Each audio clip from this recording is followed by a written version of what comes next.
Welcome back, guys. We're here in the finals of the Pokemon TCG National Championships in Australia between Jordan Palmer and Shane Quinn. Two players that have both in the past 3 years finished second place 3 times between the two of them.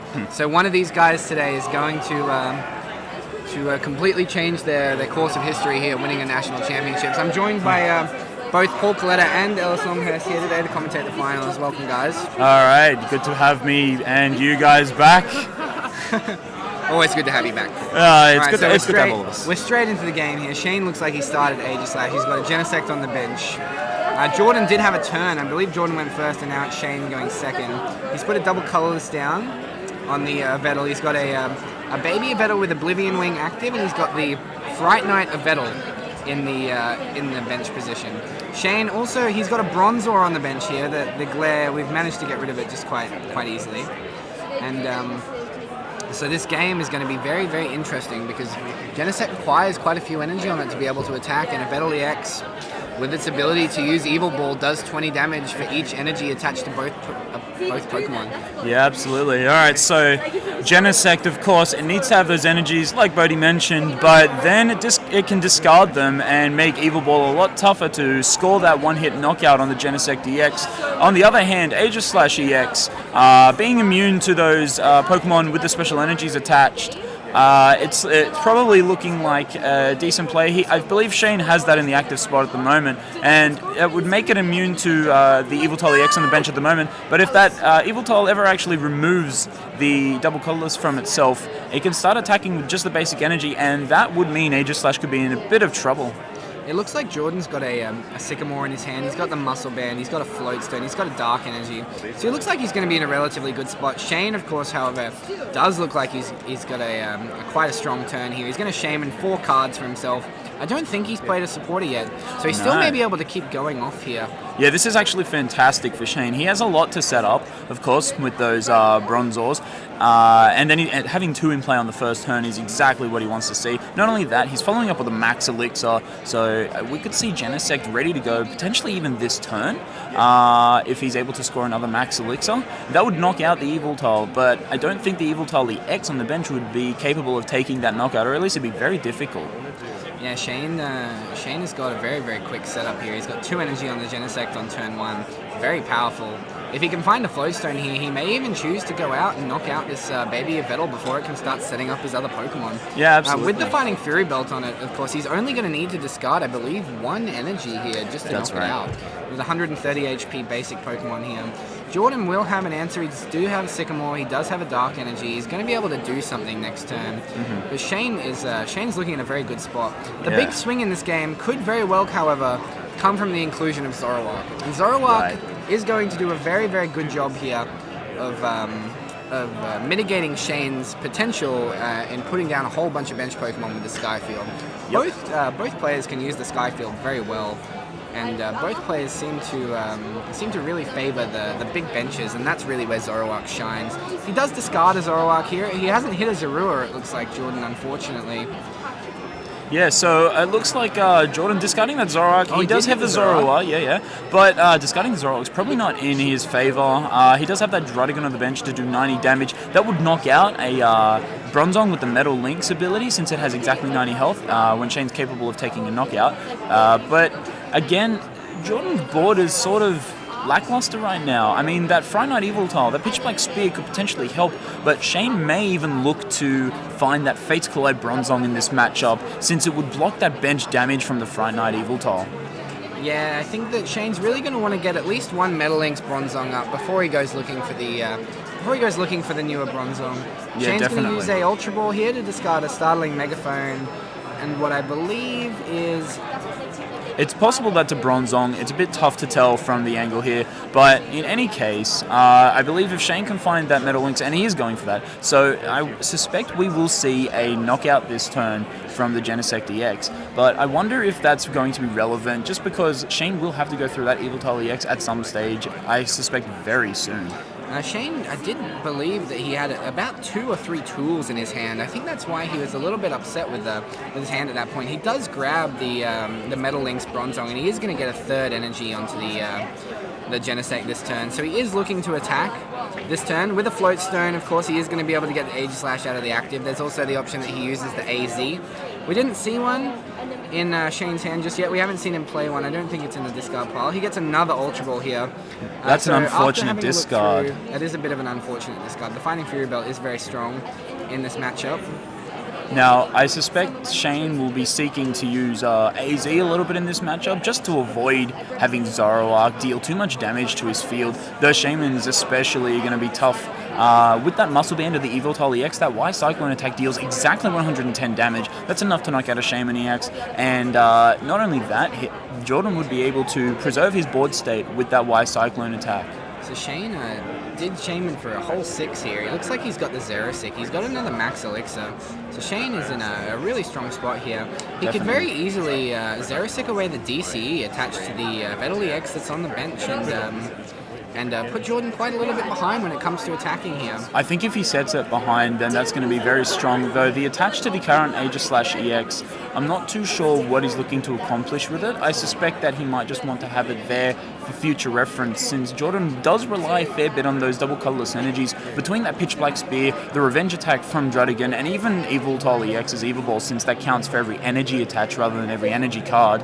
And of course, the Mindjack attack. Aegislash, I suspect, will be a pretty key player in this matchup if Shane can keep it around for long enough.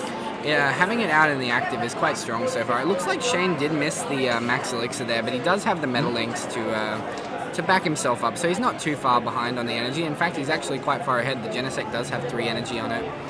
He's done a very good job so far. Looking at Jordan's hand, he's got a... We see a Zoroark ready to go for next turn. We do see the Zoroark, yes, that's big. He uses the Genesect to get rid of the Float Stone on the active Yveltal here, but I think that he actually has the Float Stone and he's got the Zoroark down now, so he can stand in and rush in, rush out, get all around wherever he needs to go. That Zoroark likes to play tricky, absolutely. And I don't know what we'll see from Jordan here. He may decide to end Shane. Shane did not do a whole lot with the hand that he was given, though. Jordan may feel like that's an indicator that he doesn't have too many cards that are going to impact the next game or two. I wonder if Jordan can see here that Shane's bench is at 5 at the moment. That Mindjack attack is going to be dealing at least 160 damage, but with that Muscle Band, exactly 180. That would be enough if Genesect didn't have that Fighting Fury Belt attached.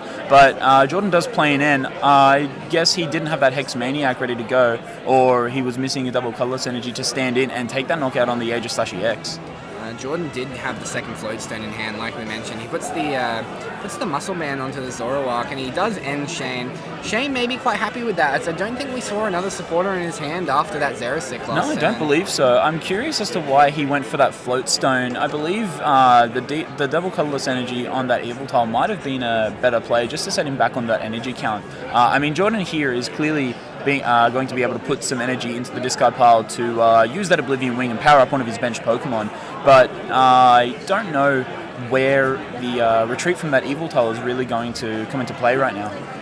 Yeah, we can see the second Zorua come down from Jordan as well. And I'm quite sure that Jordan does end up playing the Super Rod. We can actually see that, yeah. And as a result, I think that it's going to be very key that Jordan gets at least 2 Zoroark out playing around the big board state that's going to be going on right here. Yeah, absolutely. So Shane, of course, having to play not only the board game, but the mental game of making sure that he doesn't bench too many Pokemon and letting that Zoroark run rampant. I mean, the Fighting Fury Belt does help that Genesect, but only so much. And if Jordan can remove that with a starting Megaphone or a Genesect, it's going to put Shane a little bit on the back foot, since he's already lost one of those Fighting Fury Belts. Yeah, Jordan did get a Shaman EX here for a couple of cards, so I think that's when we saw him draw into the Super Rod here.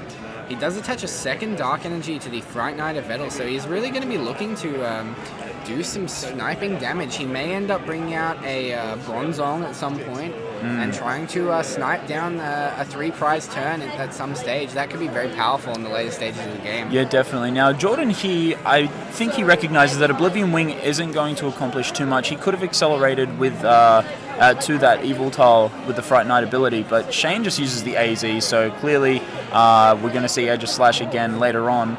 I suspect that Jordan placed up that Yveltal to make sure that Shane couldn't retreat, but of course, having that response is quite nice. Not only that, Shane will be able to take the knockout on the Yveltal there. That's a fantastic play from Shane there, recognizing that the Aegislash is just a big bait for the Fright Knight Yveltal here. Yeah, absolutely. And the Fright Knight Yveltal comes out in an attempt to slow Shane down, but Shane has the perfect counter, and Jordan's going to be out 2 energy here, and he's going to be down a prize in the first game of our finals. Definitely. Shane gets his 3rd Max Elixir here. Does he hit the first one?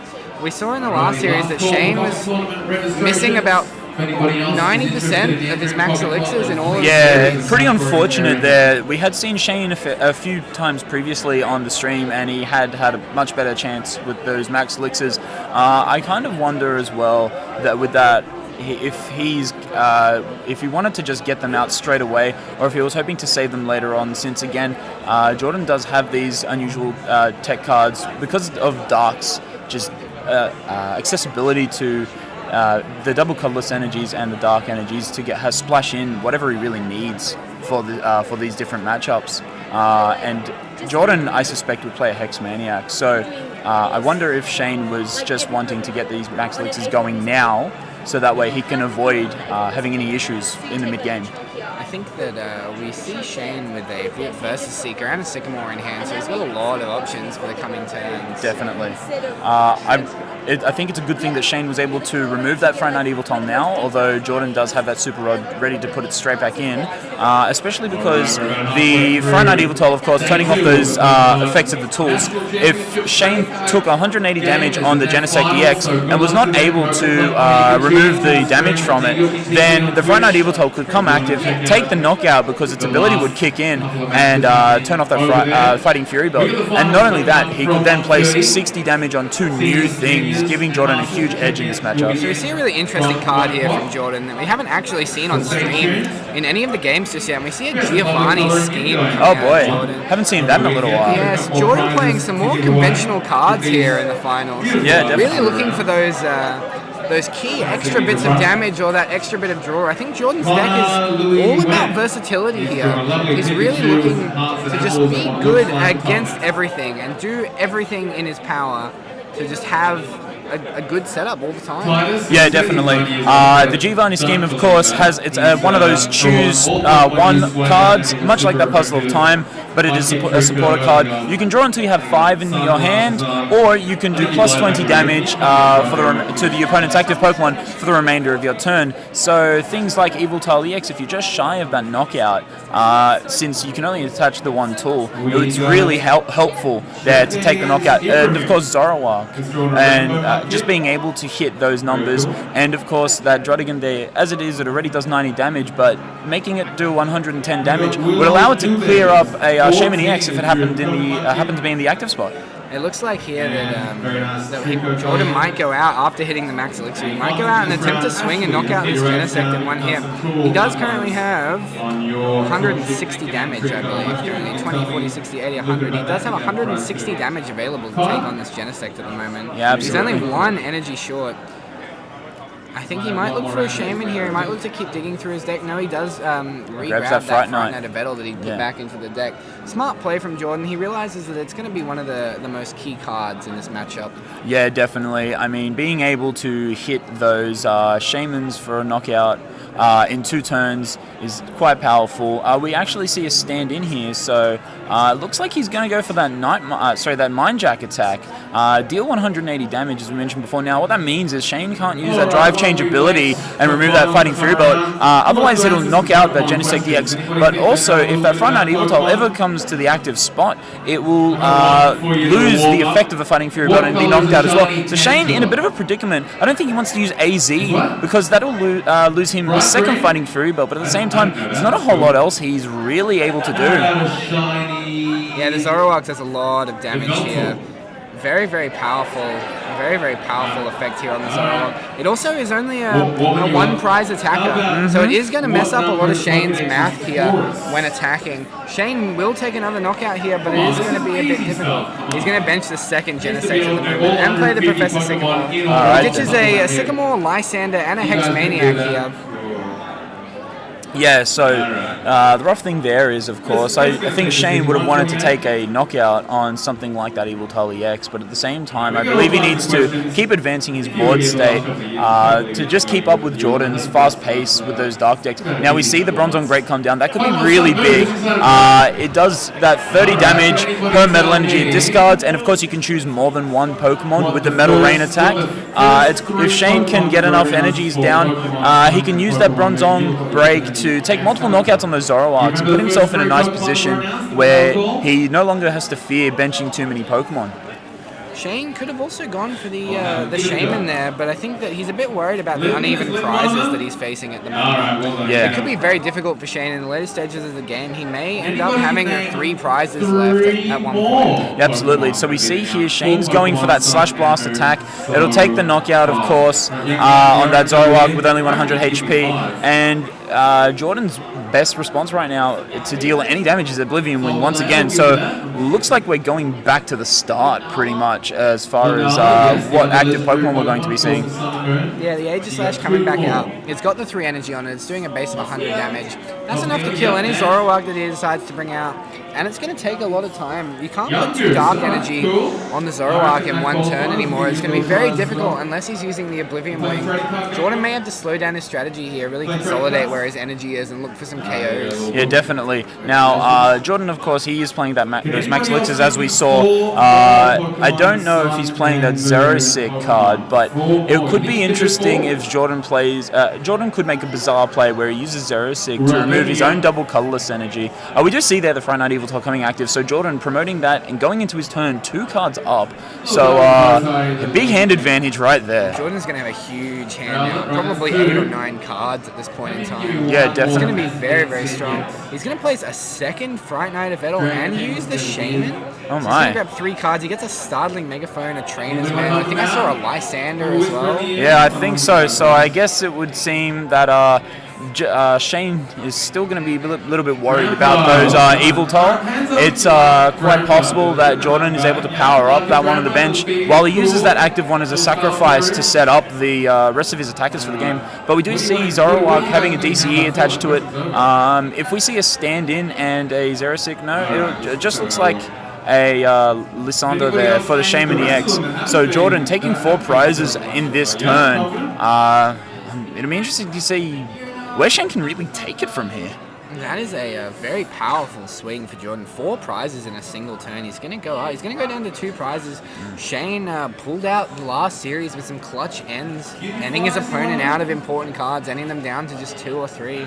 It looks like he may have to do it again here. He promotes the Genesect. That makes me think that he's got Floatstone in his hand. I would say so, because it can then just retreat out and use the drive change.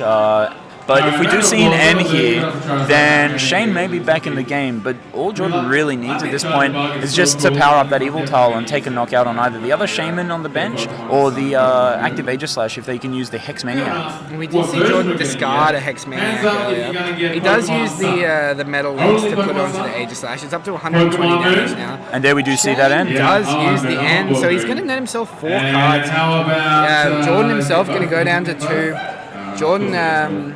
not in a bad way so far. He's got a lot of boards set up. He's got the baby Yveltal that is going to be able to just continuously recycle energy. He doesn't have another Zoroark on the bench though. That is one of the cards that's going to be doing a lot of damage. Yeah, so I think Jordan will be missing the Zoroark, but I honestly have to say that it's put in as much work as Jordan really wants at this point. I think he can rely on those Yveltals to try and clean up the game, but Shane, of course, using that N to try and give himself the best odds to reclaim the game from here. Aegislash having those metal energies attached, pretty scary. I guess he's going all in to make sure that he can take knockouts. But of course, if that Yveltal ever comes active, and the Yveltal EX ever comes active and has the Hex Maniac in combination, we could just see the game right there. Of course, Lysander would also do the trick, but I guess that's why Shane used N. He was hoping to get the best out of it. Shane's going to use the compressor here. He only discarded one Skyfield. Shane Doesn't have too many cards left in his deck. He's burned through quite a lot, but I think that a lot of what's left in Shane's deck is going to be quite beneficial. He doesn't want to discard too many cards because he knows that the only way back into his game is to keep those important cards handy for the next 2 turns. Yeah, certainly. He wants to make sure his deck is just full of the perfect resources to clean up this match. Shane, of course, going down to what looks like 3 prizes there. Now, Jordan draws. We haven't seen much in his hand yet. There's a Max Elixir. Oh, that's going to be very strong. Yep, so there's that Versus Seeker he wanted, but instead he found the Dark Energies, which is good for him. There was a Versus Seeker there. He's going to attach the Fright Knight of Yveltal. Okay. I think what we're going to see here is Jordan attempting to start doing some sniping damage here if he possibly can. Yeah, of course. Jordan, if we see the Versus Seeker, then that would be the game. That is the game, I believe. Yep, so I believe he'll just take Jordan the Lissandre and then... after using Yveltal's Y-Cyclone attack to knock out a Shaman. So Jordan Palmer is up 1-0 now in the finals. Of course, Jordan only needing 1 more game to take this national championships. I'm sure he must be feeling a little relieved that he's 1 up. Of course, Shane on the opposite end would be worrying now because that's his 1 mulligan game. After this, he can't afford to have any missteps, otherwise it could cost him this national championship. Yeah, Shane going to have to look to be playing pretty flawlessly here. I mean, what do you think Shane's decision-making is going to be like here? He's obviously going to choose to go first. That's going to leave him susceptible to the baby of Yveltal getting attacked and start chipping away. Yep. Also, what I think he wants to do is probably limit Jordan's options. I don't know exactly what he has that he can do it, but I think that Hex Maniac is going to play a very important role here for Shane if he can, in the first early turns, slow Jordan down from setting up. Yeah, absolutely. Jordan's deck is one of those types where it runs really consistency. The main way that the deck goes is with those basic Pokemon. Zoroark is sort of a complement, so a lot of his deck is very live, very quickly, as opposed to Shane's where it does need that little bit of extra setup. I suspect Shane will be, again, trying to have Aegis Slash ready to go, but he wants to make sure he doesn't have too many Shaman EX on the field. If he does, he could see himself in a very similar position to Game 1. Just as we shuffle up for Game 2 here, guys, I just want to make sure that we're thanking very much to everyone who's helped us put this stream on today. So that's a big thank you to the organizers of this event, and especially a big thank you here to the man who you can see on screen now, Brad, Dayoshi TV, who's letting us use his Twitch account and using his microphone and his Twitch to be able to stream today. So a big thank you to Dayoshi TV. Make sure to follow him, guys, on Facebook and Twitter. Absolutely. Alright, so I believe these players are shuffling up. Shane wanting the best possible starting hand. He wants to make sure there are no clumps, and of course Jordan feeling the same way, pile shuffling. They of course have 50 minutes left. They've only used a third of the time they've been allocated, so Shane's ready to go. He's just waiting on Jordan to finish up. We'll see these players getting started pretty shortly. I feel like Jordan going into this may be a favorite. That Yveltal EX, again, just always being the threat, as it has been ever since its release. Yeah, of course, and just having the double colorless on it made it so difficult for Shane to react appropriately with Genesect. He didn't get to use the Genesect to the best of their ability. We talked about it last game. What is we talked about Shane's perfect start. He wants 2 Bronzors, he wants to get a Shaman, he wants the Genesect, he wants those Max Elixirs. What's Jordan looking for here on his first turn?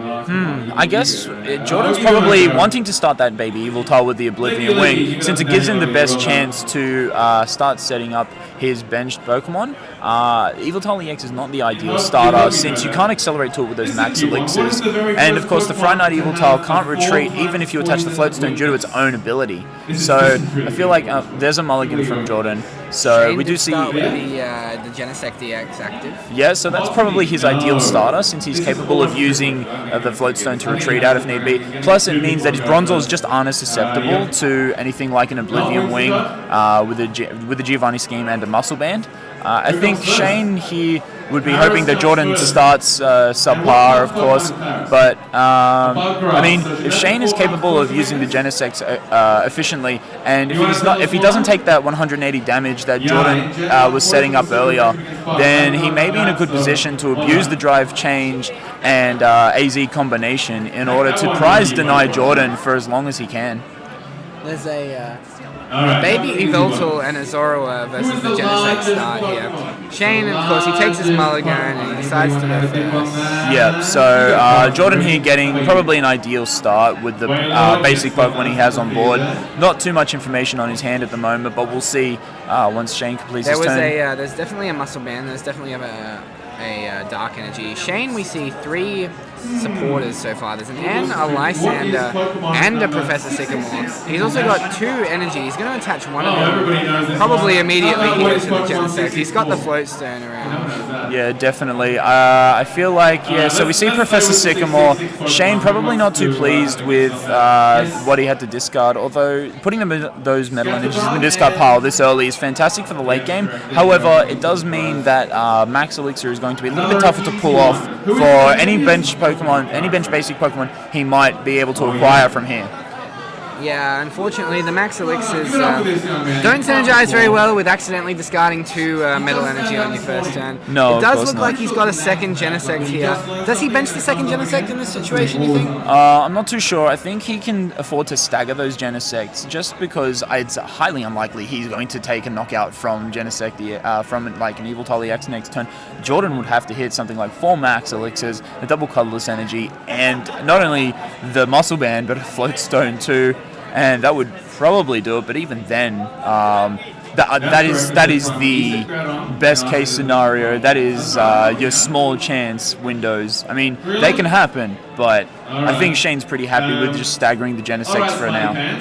He uses the Ultra Ball here, discarding away the old Bronzong, and he grabs himself a Bronzor. Yep. And he's going to put down the other Genesect. That's not a bad play. No, I don't think it's bad that he does that either. Obviously, like I said, staggering might have been okay, but it doesn't really matter too much whether or not he's got it in a hand right now. It just means that he's less susceptible to end later on, and he doesn't have to search it out for a little while. Now, having a look at Jordan's hand here, we see that the only supporter in his hand appears to be Hex Maniac. Yeah, so that'll slow Shane down if he does decide to play it. But at the same time, Shane can get a board going next turn. Then we may see a very quick game too. Shane's hand was a Sycamore. Okay, well, there you go. So having that Professor Sycamore is going to allow Shane to keep going. Obviously, he won't be able to use Shaman EX in his following turn just because of the Hex Maniac that Jordan played. But I don't know that Shane's going to be too fast. He does have that Battle Compressor, help him thin the deck a little bit further for those supporter cards and for those other Metal Energies that he's going to be looking for. Yeah, Shane is going to be discarding probably some cards that he deems relatively unnecessary for this point in time. Looks like he's either Ultra Balling here or he's discarding the Ultra Ball with the Battle Compressor. Yeah, I'm not too sure. These players are obviously playing fast. They want to make sure that they grab everything they need whenever they can. They want to make sure they keep up a good pace of play because they don't want to end up in a situation where sudden death occurs. It could be very difficult for either one of them to take a quick knockout. And I guess Shane here, using that Battle Compressor to discard those niche supporters that he'll want to be using later on, but right now won't accomplish too much for him to draw into. Okay, so Shane does decide the Xerosic, and he discards another Metal Energy. So Shane really just sort of trying to find his tech supporters here. He's going to put them in the discard, use them with Versus Seeker at the later stages of the game. Yeah, very beneficial for Shane here, knowing that. Yeah, absolutely. I mean, that discard of the Metal Energy, maybe Shane thinks he's not really going to bother with the Max Elixirs just yet. It's possible that he feels it's going to be highly unlikely he pulls off an attack this turn with the Genesect EX on that bench. So he might just take a more conservative route here, use those Metal Energy, use that Battle Compressor to get the Metal Energy in the discard pile, and then set himself up for a better board position with Metal Links later on. Alrighty. I'll give you a clue. It is a bit of a tricky math question. As Shane thinks about his turn here, he's got the Float Stone in hand. He also, I believe he's got a Shaman EX sitting there. So Jordan, using the Hex Maniac, obviously it was his only real option, but using the Hex Maniac has slowed Shane down just a little bit here. He attaches the Fighting Fury Belt and the Metal Energy, so that's 5 Metal Energy in Shane's deck accounted for. Do we know how many he plays? Probably somewhere close to 12, I imagine. It looked like 10 or 11, I believe, but I guess we don't know exactly. These metal decks play so many energies that's kind of hard to tell just by watching, unless you go through the deck. They're just so fluent. And we see Jordan, again, in a really rough position, just using that Versus Seeker for the Hex Maniac. Nothing else he can really do right now. Jordan really only has one more turn to draw himself out of this situation. Yeah, well, he unfortunately started the opening hand with 3 energy, and Shane does get that 3rd energy attached. So we'll see a knockout on the Yveltal this turn, and if Jordan doesn't draw another Pokemon or a way to draw out of this, we'll be going to a game 3 very quickly. Shane has the Megaphone in hand too. Jordan started with 3 tools. He started with 2 Muscle Bands and a Floatstone. That's not what you want to see for this deck. No, definitely not. Shane's got that Floatstone down. He uses the Professor Sycamore. I think he just uses the Megaphone because he's going to use that Professor Sycamore anyway. I suppose Shane here hoping Jordan doesn't really obtain anything off the top deck. Jordan, of course, hoping the exact opposite. Zoroark would be beneficial for him as well. But if Shane's able to get a Bronzong this turn, which it looks like he does, obviously can't use Metal Links just yet, but if Shane is able to set up a Max Elixir and a Metal Links next turn, we might just see Jordan just losing the game then and there.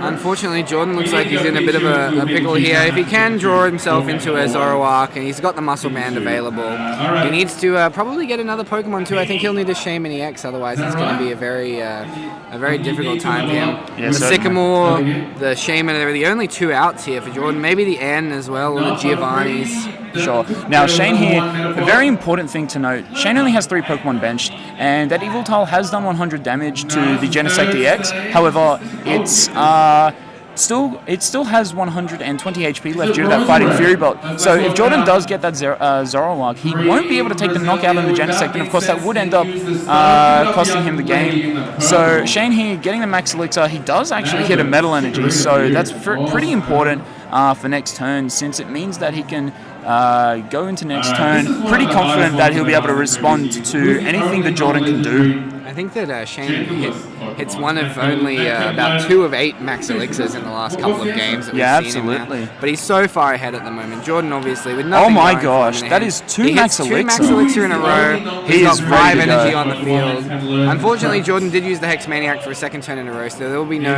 Metal Linksing happening this turn. No, but at this point, it doesn't even particularly matter for these players, because Shane is going to take a prize here, go up way far. Yes, certainly. Now, I suppose Shane is ready for the next turn, but I wonder what Jordan's planning. If he doesn't really... does Jordan have a Dark Energy in his hand? I do not know. I know he had 2 tools. The last card is a bit up for debate at the moment. It could very well be a Dark Energy. Okay. It looks like Shane actually goes for the Escape Rope. Seeing here that the Zoroark can deal massive damage. Now, does Jordan actually get another Pokemon? Or nope, that's it. That's the game. That's it. So we see a game 3 very quickly. And Jordan, unfortunately, starts with the Hex Maniac and nothing else, and that's not what you want to see as this deck. He started with the perfect 2 Pokemon, but unfortunately, he just couldn't really translate that into anything happening for him. So we're going to see a game 3. Jordan's going to do a very quick shuffle because he wants to pile, he wants to get it all out. These 2 players, of course, we mentioned earlier, the last 3 years, Jordan has finished 2nd twice and Shane finished 2nd once, so they're really looking for a win here. 1-1, it's going all down to the wire. So we see the suspense building for the finals and the national championships. Of course, both players up a game. Both of these 2 of the best players we have here in Australia. This is exactly what they're looking to see. They've accomplished quite a bit in the last few years. Shane, of course, scoring 4 both Shane and Jordan scoring 4 Worlds invites since 2013. Jordan, of course, aging up from seniors, I believe, in 2014, making top 2 there as well as top 2 last year, was it?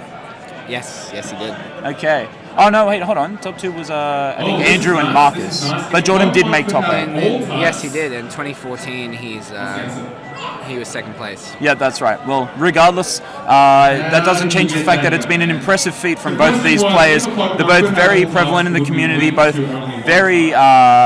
They're both very powerful players, I suppose, and they really know the metagame down to a T. With this finals appearance for both players, I do believe that they've both secured APAC invites, so they will both be getting paid trips to the World Championships this year. Quite possibly. I know that they would have an immense amount of points. I know that top 2 offers 400 for second place and 500 for first place, so no matter what, these players have at least 2 Australian invites each.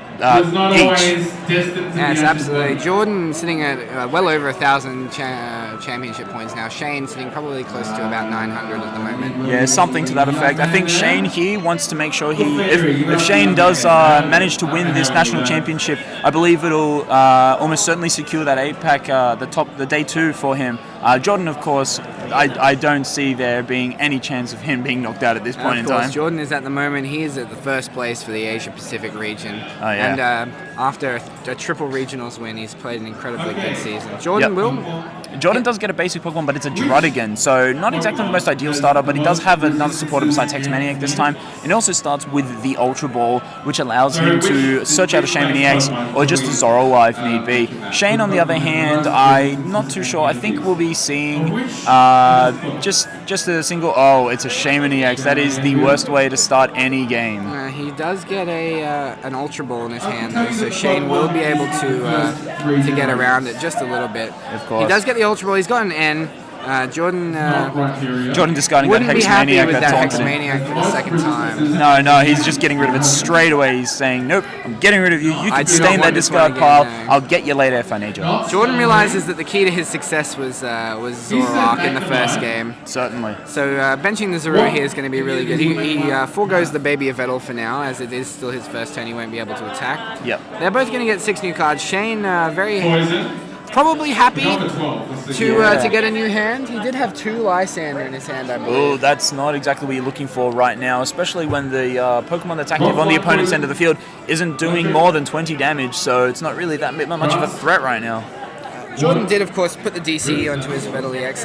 We see another Yveltal EX. There's a Muscle Band there too, so Jordan's got quite a few options here. Yeah, certainly. Now, of course, getting that energy down on the Yveltal EX so early is going to put Shane in a bit of an unusual position. He's, I guess, worried about that big Eagle Ball attack coming out very quickly, since it can overwhelm his Pokemon if he can't deal with it right now. Shane did get a Genesect, so he's going to have something to put down on the bench. Oh, that's good. He's got a Genesect and an Attach. So that's always something he likes to see. However, I don't know what else his hand can lend to him right now. And we see a Fighting Fury belt here for Shane. There's a Float Stone. Looks like that Shane's trying to float way back into the deck so Shane can try and grab it back out. And Shane really use it for its proper ability. Look like he has a supporter here. No. I mean, he's got. There may be a Lysander at the end. I believe it's a Hexmaniac in his hand. So Shane's seeing very similar turnout to what Jordan saw in the first game, actually. There's a Hexmaniac here used by Shane, preventing Jordan. But there's going to be a very fast setup here for Jordan if he's got some cards. This game may take a dramatic swing like we saw in the second game. Yeah, absolutely. We could just see a complete reversal of what's going on. Shane, of course, having slightly bigger HP Pokemon in this case, but that doesn't matter too much when Evil Ball can deal so much damage. We actually see Seismitoad EX from Jordan now. That can be devastating for Shane. I mean, the 40 damage isn't, or the 30 damage isn't a whole lot, but the fact that Shane's on such a poor hand right now, the Quaking Punch could really seal it up for Jordan, stopping Shane from using an Ultra Ball if he does obtain it to search out another Shaymin EX and try and get himself out of it. Unfortunately for Jordan here, he's got an AZ, he's got a Lysander, and he's got the BS Seeker for the M. Yeah, so those are not the supporters you want to see. Jordan, if he puts that Yveltal EX active, I mean, Shane doesn't have a whole lot, but I wonder if it's in danger of losing any of its resources attached to it right now. So both players kind of struggling right now. Pretty tough third game here. I suppose the decks are pretty tired as much as the players are as well. Of course, only 3 rounds today because of the top 8, but both players would have been mentally preparing themselves last night, and today they've had some pretty grueling matches. So I can only imagine that they're looking to try and get this sorted as quickly as possible. Shane having Lysander back in his hand, trying to bring that Yveltal active to stop Jordan from doing anything else. If Jordan uses that N, then it could put Shane back into the game just as himself. So Jordan may be very hesitant to really go for anything here. Jordan has a good hand. Unfortunately, the problem is the only supporter that he can play is the AZ or the N, and Shane doesn't have a good hand. Oh my god. Oh, well, it looks like Jordan... Yeah, okay. So that's sort of how this format goes. You can either top deck the Sycamore or you play that Shuffle supporter and hope your opponent still doesn't get anything. So Shane probably a little upset that there was no N being played, but Jordan, of course, happy to see something different. Losing a few resources, however. He did lose a Versus Seeker, but I suspect he'll still have an extra 2 or 3 left in his deck. So we're going to see the Trainer's Mail here for the Float Stone as well. He can't put it on the active Yveltal at the moment, but he's really looking for an Ultra Ball. An Ultra Ball would secure him a Zoroark here. Certainly.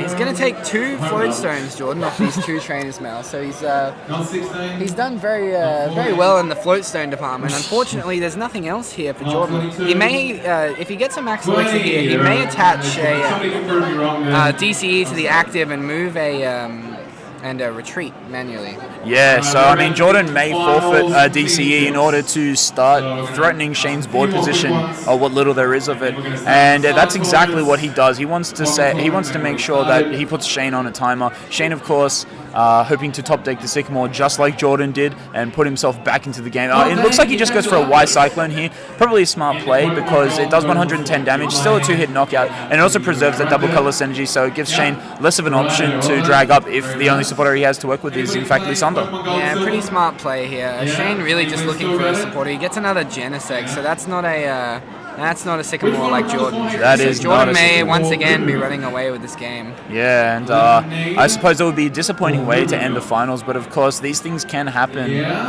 Unfortunately, we can see players. The biggest struggle can be players fighting their own decks. It looks like Shane just mucking around there. He put down the Fighting Fury belt and used Drive Change, and he said, oh, by the way, Fighting Fury belt is right back here. Yeah, unfortunately, with nothing in hand, Shane's having a bit of fun here, even though it is 1-1 and in the finals. Of course, these players are friends. They have played for a long time. Yeah, he's going to take 2 prizes. Shane is probably on about a 3-turn clock now before the game's over, I think. I would say so. I mean, if that Yveltal can knock out Shane in the EX, then all it needs to do is finish off that Genesect, and that would be the game. Shane, I guess, hoping he can see an end maybe here and potentially step back Jordan a little bit. Of course, the Muscle Band being on the active is a lot tougher for Shane to deal with. Because it would be it's a lot more aggressive, and the fact that Jordan has a board to work with right now, that's a big deal. It looks like another pass from Shane, so it was not a supporter. So we're going to see about 120 damage here, I believe. Yeah, I believe Jordan just goes for that Evil Ball attack. No need to use the Y Cyclone. I think Shane, very loud, he gets a Super Rod. I do believe the Super Rod was in his hand previously. So oh, was it? Maybe he's got himself a supporter, and maybe he's slowing himself down a little bit. But at the moment, Shane hasn't excitedly played a Sycamore, so we're not too sure what's going on at the moment. We'll see his hand in a second. Yeah, we will see. Super Rod, he gets the Skyfield. And there's that Professor Sycamore, exactly what he's looking for. So each of them get a Sycamore off the top of their decks in this final game. Shane is so far behind, though, unfortunately. No, absolutely. I'm kind of, I guess Shane's really hoping that he can start getting something to work with here, something to wall behind. Jordan does have a Lisandro in the discard pile, so if he does have Versus Seeker, he will have access to knocking out either the Shaman or the Genesect EX later on. So I guess Shane here just hoping to protect what he has. It kind of looks like he drew into a few supporters, honestly. Not too great. He may be forced to go for a Shaman EX just to try and propel himself into a couple of Bronzors and just get anything to work with right now. Yeah, as you can see, Shane did manage to pick up an Ultra Ball. He's got an Aegislash in his hand as well, so there is an option here. That is good. Unfortunately, Aegislash's Mighty Shield only works if the defending Pokemon has any special energies on it, so that current Yveltal EX with only Dark Energies will be able to deal damage to Aegislash EX. Jordan's done a very good job here of attaching the 3 Dark Energy 3 turns in a row.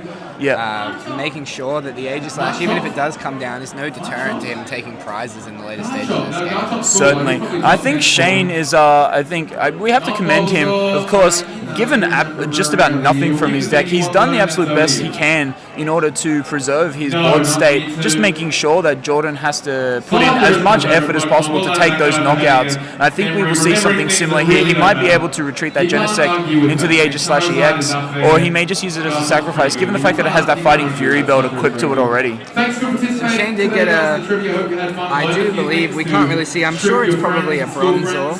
So he might have, but Shane does get an escape rope, forcing that Yveltal EX out of the active spot. Jordan, of course, we know from before, did grab Floatstone off the trainer's mail, so sending up the Zoroark isn't that big a deal for him, but it does mean that Shane can remove the Genesect from the active position and just give himself. Well, hopefully Aegis/'s Mighty Shield can stand tall for a little while and take on all that Jordan can throw at him right now. Yeah, we do see that Bronzor actually.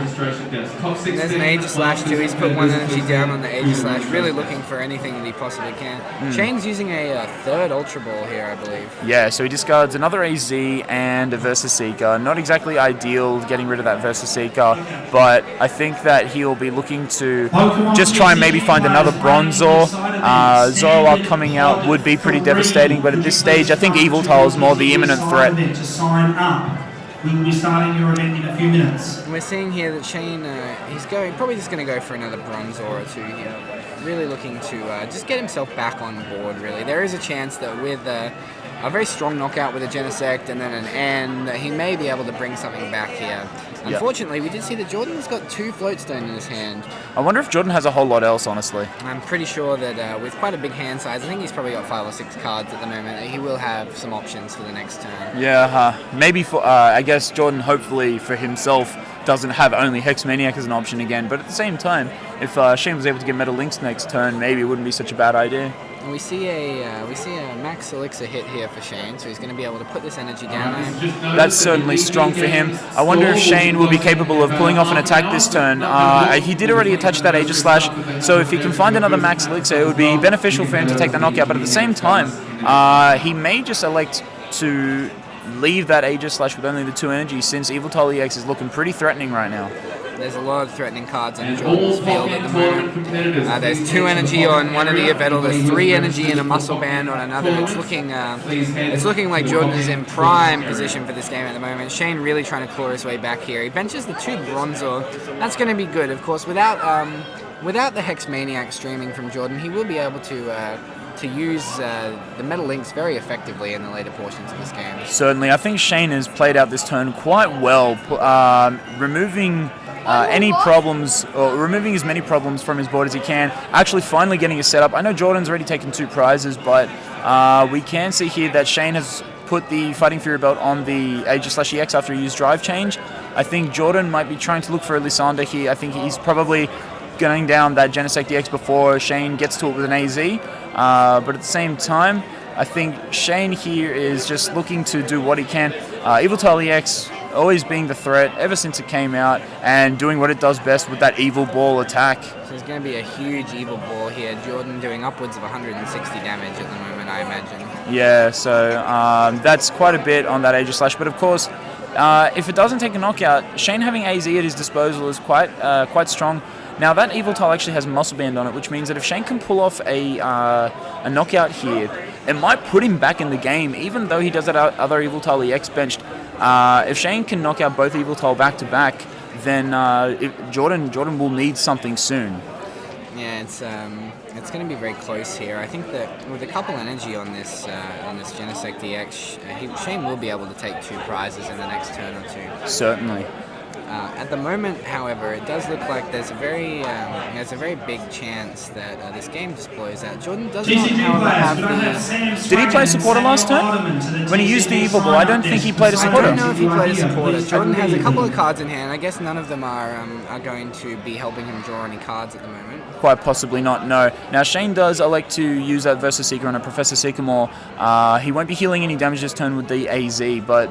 I think Shane might be just trying to dig for a Max Elixir and a Metal Links to try and get an out to that Genesect on the bench. There's no Bronzong, so he does play 1 Bronzong down. Let's hope that he's got the second one here. With the 2 of them, he's going to be in a pretty good spot at the moment. He does get that Ultra Ball. So there's going to be a second one coming out here. Do you think he could possibly go for a Shaman? Maybe there could be one in his hand? Possibly. I mean, Skyfield is there. He can drop it. And at this stage, everything on his bench is susceptible to a Mind Jack, except, of course, the Aegis/EX, since it would be immune to Mind Jack if Jordan attached double colorless energy. But everything else doesn't matter if Shane benches another Pokemon, since Mind Jack is already doing upwards of 100 damage, which is exactly what he needs to knock out anything on Shane's field. I suspect if he can get a Shaman EX and get that Max Elixir, he might be looking in a very strong position, since he does attach to... Well, he tries to attach to the active Aegis/EX. Yeah. So I think there it is, as you said correctly. So that's the third Shaman EX, possibly the last, but we will see another setup from Shane. I guess Shane is kind of hoping to do something relevant this turn. Oh, I think Shane might have accidentally just drawn the extra card, but revealed it straight away. The judges agree. I think were happy with that. And Jordan was happy with that. So we just go back to play here. I think Shane's received a warning there, and we'll just go back to playing immediately. It happens sometimes, cards, they've been together for a long time. You do end up tending to they can stick and accidentally draw an extra card. Okay. And we have results now that Tate has won the senior finals here in the Australian TCG. So congratulations to all the senior competitors and to everybody here today. And that does secure Tate his APAC invite this season. So congratulations. He'll be seeing day 2 at Worlds this year. I guess he'd be probably really excited to head into that sort of a tournament. And guys, there was news this morning here out of the United States as well, those of you who weren't aware, that there will be a rotation after the World Championships this year that will be Primal Clash onwards, I believe. That's pretty big, honestly. I mean, these players have been playing with some important cards from those sets. Seismitoad EX on Jordan's bench being one of the big ones. Very dominant ever since it came out. Since it's been capable of using that Quaking Punch attack to lock down players from the start. Of course, Shane using Bronzong, that came from the Phantom Forces set, hasn't been reprinted since. So I guess Shane would no longer be capable of playing that deck if after the rotation.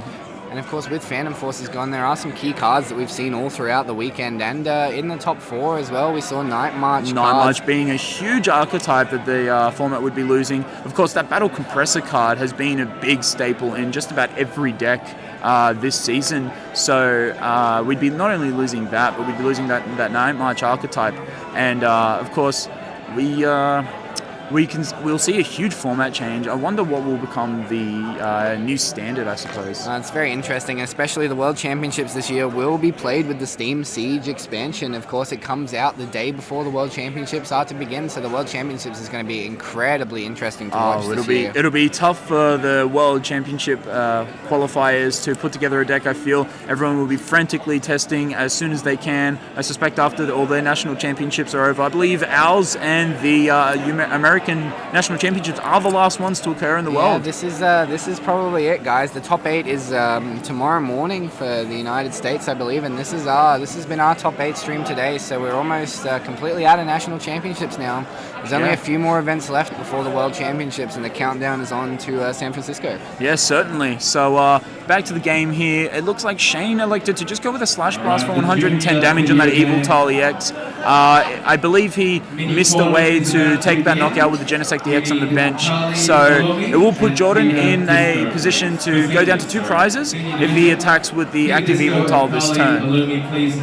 And Jordan here just thinning out his deck, making himself less susceptible to that N later on in the game, and Jordan just goes with the Y Cyclone to knock out the Aegis/EX, attaches to that Oblivion Wing Yveltal on the bench. Not only that, he's got a Floatstone down on that Seismitoad and a double colorless down on that Zoroark, so Jordan's board is pretty much prepared for anything at this stage. He's completely fine if he gets N because there's so much energy on the field. He's got a Zoroark that's doing 160 damage at the moment to anything that comes out. So. Certainly. Shane actually had to discard that Bronzong Break earlier in the game. Now, that could have been potentially relevant here since the active Yveltal EX only has 60 HP left after the Slash Blast for 110. If he was able to use that Bronzong Break's Metal Rain, not only would he put a 1 prize attacker active, forcing Jordan to go through that as well, but he would also be clear of any energy, so the benched Yveltal EX wouldn't be able to accomplish a whole lot, although that Mind Jack from the Zoroark would probably deal enough to work on it. Absolutely. We're down to about 20 minutes left in this final, guys, and it looks like we will definitely be seeing a result in the next 20 minutes, of course. Oh, yeah, of Jordan course. down to 2 prizes. Shane really licking his hand, hoping for an N, really. Yeah, I think N is going to be Shane's weapon of choice here to try and put Jordan on the back foot. Shane, of course, starting a little subpar. Jordan getting kind of what he needs. Shane was able to draw out of it. It's considering it almost feels like a different game where he started early on with the Genesect and the Shaman. It looks like Shane's actually going for that Hammer In attack, which also does 60 damage. So I believe he might use Hammer In to follow up that knockout. And if we see an N from Jordan, an N from Shane, then it's quite possible that Shane may buy himself a few more turns here, because should Shane go down to 4 prizes or 2 prizes? 4 prizes. Shane's yet to take a prize in this game. Jordan going down to 2 cards, though, is not a super big deal for him. He has got that fully powered, ready to go Yveltal EX here that's going to be able to take a knockout on this Bronzong whenever he decides to. He may decide to use the Zoroark here, as Shane's board and his bench is slowly diminishing turn after turn that Jordan takes a knockout, so there's going to be less chance for it to do a lot of damage. Certainly. I think Shane is probably going to... I doubt we'll see too many more Pokemon hit Shane's bench, just so that way if Zoroark is the response and Shane has a chance to potentially get going, stop basically any more Zoroark happening. Although, at the same time, if Zoroark comes up next turn to knock out the Bronzong, then we could see Shane start filling up his board again to try and, get some more Metal Links. I suspect that Bronzong will be going down unless, of course, Jordan finds the Versasika or the Lysander that he needs for the game. Yeah, Jordan hasn't looked at his cards yet. He's just letting them sit there. He doesn't want to look at them until... I believe he's used 2 Versasika at the moment. Yeah, he discarded 1. I believe he used 1 on a Hexmaniac a little earlier. So he's got 2 left. There is an option here that he is going to be able to pick up a game here. As you can see, he's still not looking at his cards. They're just waiting there. We don't get to know what they are. Jordan doesn't get to know what they are. The only people that know now, I mean... No one. No one. Jordan was about to find out, I suppose. We shall see. We see the Seismitoad come out. Jordan puts the cards face down. He flips them over one at a time. I wonder... he's I guess, bringing the suspense. Versasika. No, there it is. And that will be the game. Card he is uses the Mind Jack. And Jordan puts his hand out, and there's some applause as Jordan Palmer is our Australian national champion. Congratulations. Yeah, congratulations to Jordan. Of course, Shane pulling off an impressive feat as well, making top 2 once again.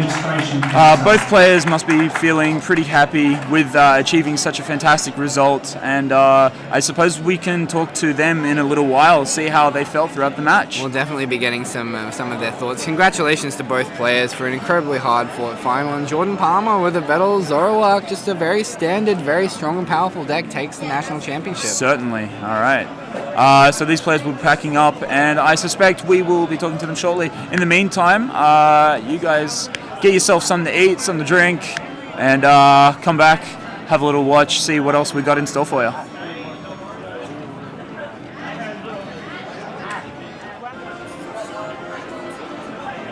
Welcome back to the Australian National Championships for Pokemon Trading Card Game 2016. We started with 160 Masters yesterday. We had 8 rounds of grueling Swiss. It was top cut today, and we finally have a winner, and it's Jordan Palmer. Yes. Well done. Thank you very much. Congratulations. How do you feel? I can't believe it. I've been trying to do this for so many years now, and I finally got there. All right, show us what you won. Show us it. Well, I got Big myself gear. a trophy. Amazing. Finally a champion Trophy. Doesn't say It's a bit- runner-up. No, it's a bit bigger as well. Quite a bit bigger. It's pretty cool. You would know with your runner-up trophies. Yeah, got a championship mat. It's pretty cool. Yeah, excellent. I didn't even look at it. Hey, it's got Arceus. I love Arceus. And Darkrai. Wow, this is so good. He's only just won, so it's very fresh. Yeah, so how did that game go? It went pretty smoothly, except for the second game, because I practiced the middle matchup quite a bit, as I said earlier. I thought that was going to be one of the main decks coming to the event. The first game went pretty smoothly. I think he took the first 2 prizes, but I got a turn where I was able to use... I was able to hit for Genesect for 180, and then the following turn, because I had a Fury Belt, and the following turn promote a Fright Night Yveltal, take the prizes off the Fury Belt of Genesect, and then Lysander Killer Shaman, take 4 at once. So that got me from behind to a head straight away. And then I think I was able to just like kill a Shaman or something. I think it was a Genesect actually at some point during the game for the final prizes. Game 2 I just drew dead. I actually played Shane Quinn as Swiss, and the same thing happened. I beat him in the first game, and I drew dead in the second game, and I won the third. Okay. So I was like, oh, I drew dead again. Game 2, it's fine. I'll just win the third one. Stick to And the then, gameplay. yeah, game 3 went really well. He just drew dead. I mean, I was holding like a hand. I was like 2 dead cards in the VS Seeker, and I had the N in the discard. I was like, oh, I'm just gonna have to N him, even though his hand's dead.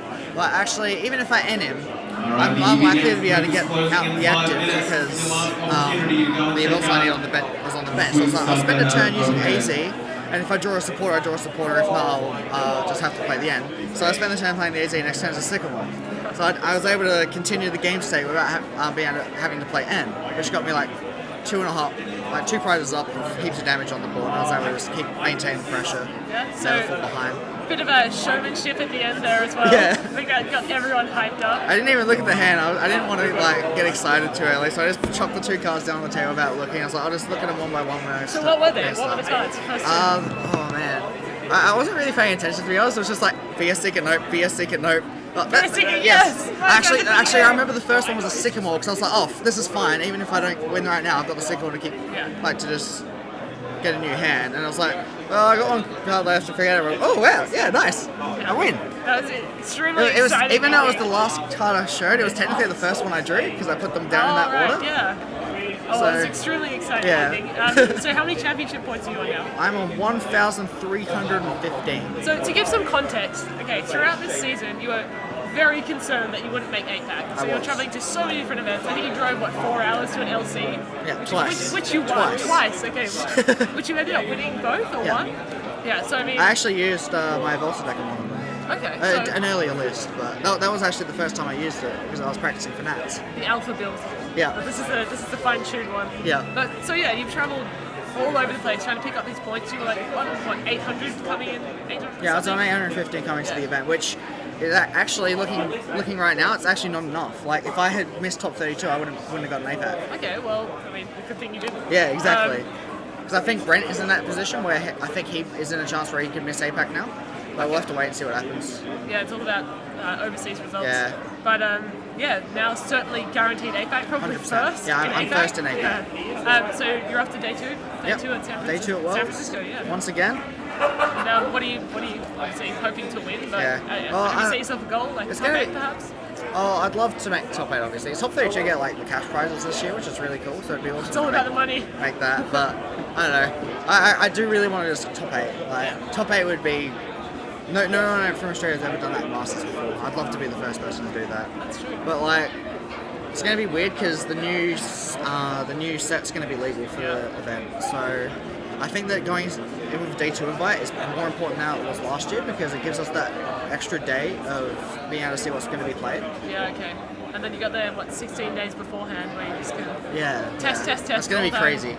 No, it should be good. But well done. Thank you very much. Yeah, I suppose go and celebrate, go and enjoy. Are you going to play in side events or Yeah, probably. just going to relax? Nah, I'm not done with Pokemon Are you going for today. Jason Plazinski style? Go Yeah. does like 18 hours of Pokemon, then plays I'm not afterwards? done. Yeah, okay. No, it's, yeah, well, congratulations. Thank you very and, much. Yeah, enjoy it.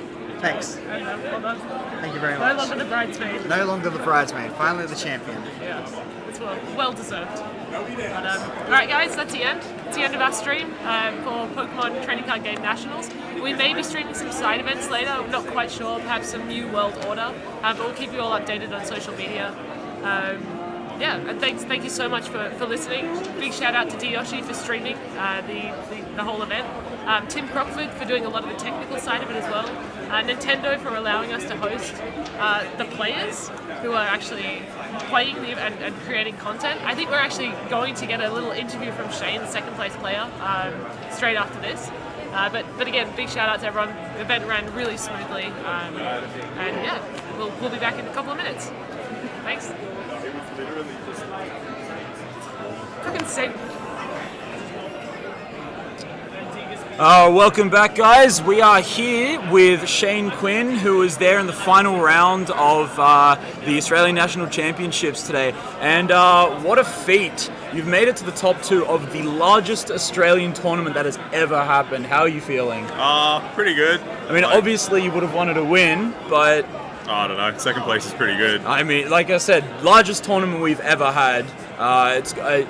There aren't too many people who can actually claim that victory, claim that accomplishment, honestly. So how did you feel throughout the day yesterday and I suppose today? How confident were you with the deck? I mean, you did make top 2. What could you say about it? I mean, like leading into Nationals, I tested at least like 12 games in the last 4 weeks with metal, so I was pretty confident because I don't normally test ever. Yeah, that's your little niche, I suppose. You sort of walk in, you go, this looks pretty good, and you usually make top cut.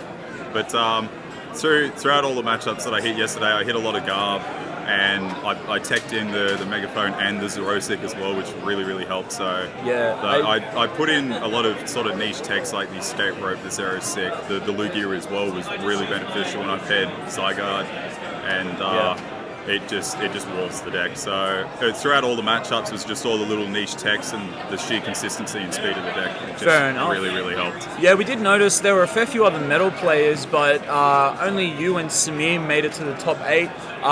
Did Samir end up playing that Zoroark from what you saw?